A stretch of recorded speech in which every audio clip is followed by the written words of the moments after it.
Hi, this is the Songbird. Right now, I have something on my mind that I need to get off of my mind.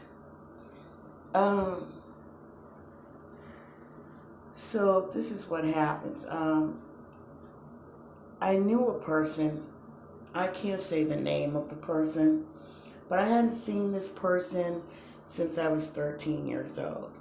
And basically, she was, in my opinion, a wonderful person that made a very big impression on me. She made an impression on my heart, my soul, my mind. I liked her personality, okay? But again, we were teenagers. I only saw her a few times because she was a friend of my mom's best friend. Well, a person who was my mom's best friend daughter. She was my daughter. My mom knew this woman before we left Massachusetts when I was 4 years old. She knew this woman before I was born. She knew this woman before that girl, the woman I'm talking about, was born, the daughter, before she had her daughter. I might be stumbling over my words a little bit because it really kind of hurt me a little bit. I'm trying to be civil about the whole thing, but it really affected me in a negative kind of sort of way. Gave me some sort of kind of feelings, and you know, this channel is about love and not hate and not violence and not. This show is about fighting against all that kind of stuff and about cooking, whatever. It's about everything, but more of it's about nonviolence and trying to control yourself from that.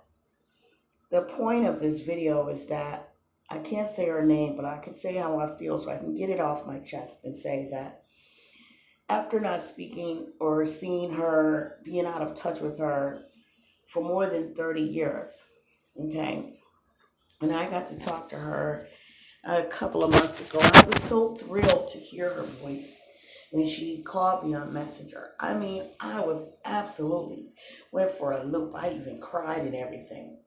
Okay, and I'm not even that girl that cries a lot, but I wasn't even that girl that's emotional, but that's a whole different story. That's, recovery from abuse.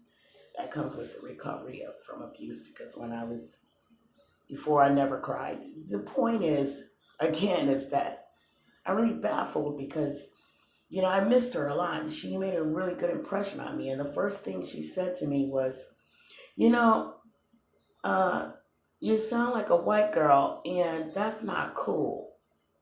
So this video was about what is cool. I mean, what is cool? When she met me, I was 13 and I was fresh out. You know, I had been living in Alabama since age 4. We had been to 32 states in between. So I had a heavy accent, whatever. And since then, of course, I've excelled, and I did take proper English shortly after she met me, which was, when I was 13. I went into seventh grade. I mean, which was the same year she met me, and I learned proper English. I don't know about anybody else, but I did get straight A's. Not straight. I won't lie and say it was straight. I got A's and B's in proper English. I don't know what anybody wants me to do, but I can't do anything but be me, and this is how I talk. And what is cool? What does it mean to be cool? To talk like I'm from the street? Does it mean to talk like I'm ignorant? I mean, because I don't understand the concept of talking white. I want to know what that means. And really, and again, I don't want to know and I don't care because, it was like insulting the tone of her voice when she said it. She wasn't joking or playing. If she was, she didn't, because I am one of those people sometimes I can't tell when somebody's joking with me because it's not in my personality. So, I mean, but they have to say, I'm just joking with you, but she did not say that at any point. So, I mean, at that moment when she said it, I really didn't feel it because I didn't care and I just wanted to talk to her because I had missed her so much, through the years when I was out of touch with her and didn't know how to reach her.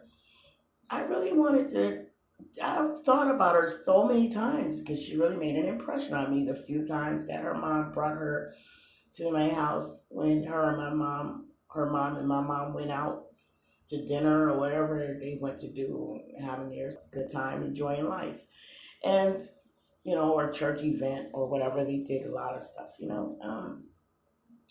left us together. She was old enough to babysit herself, but I guess a couple of times, I don't know whose idea it was. She was at my house with me, listening to music, talking, laughing, whatever. She was fun.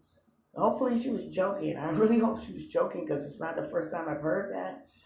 And like I said, it said it to me, it didn't bother me. It kind of probably bothered me a little bit now because she hasn't called me since.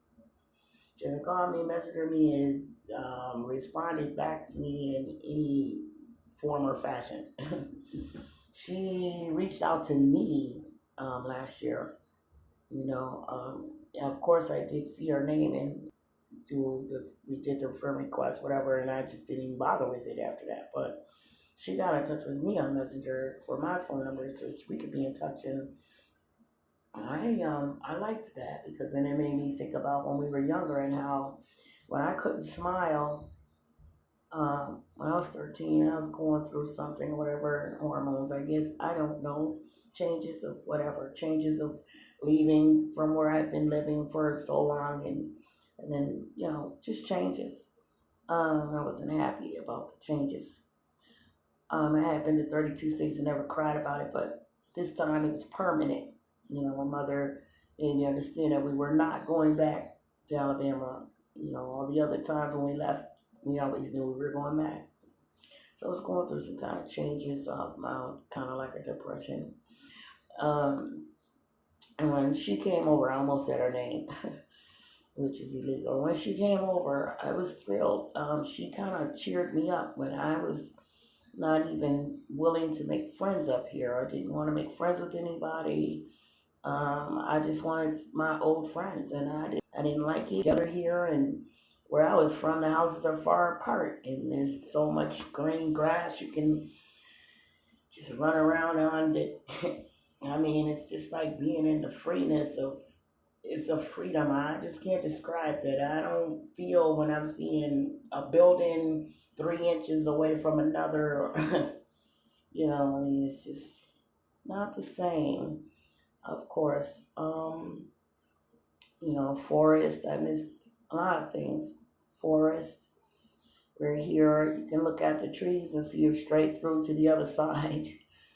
Like every time I get a thrill and I see thickness of trees, and then I see, as I keep staring, I see a house way in the, it's not even that far away. If you can see a house coming, shining through the trees, it's just not the same as the thickness of forest that lasts for miles and miles of hours of walking and not seeing that one house. I mean, that's where I came from. What I had gotten used to. I came from here, but anyhow, I don't understand when I came here, she didn't tease me about my thickness of my accent of being in 32 states, mostly southern. She didn't tease me about that. I also knew how to speak a little bit of German when I came here because we had just came straight from Germany. I'm sure that gave me a little bit of accent because I went to school with German children at a German school. And no, she did not complain about that. But when she spoke to me a couple months ago, the first thing she said was, "That's not cool. You sound like a white girl. That's not cool." Exactly the way she said it. And the point that she hasn't even been in touch with me since then really kind of stands out. So, what is cool? I mean, am I going to let it tear my whole world apart? No. Am I disappointed? Yes. Am I angry about it? No. I'm quite disappointed. Because, again, I mean, what is cool? And what does it mean to talk like you're white? Because, number one, I have white blood, black blood, Indian blood more. I mean, so, I mean that, what does it mean to talk white? And what does it mean to be cool? I mean, that's as much time as I want to spend on that. I just needed to get that off my back. And put that out there. And if anybody has any comments about that, please write in and, comment and let me know how you feel about that. I would truly like to know how people feel about this subject. Peace, love, and light.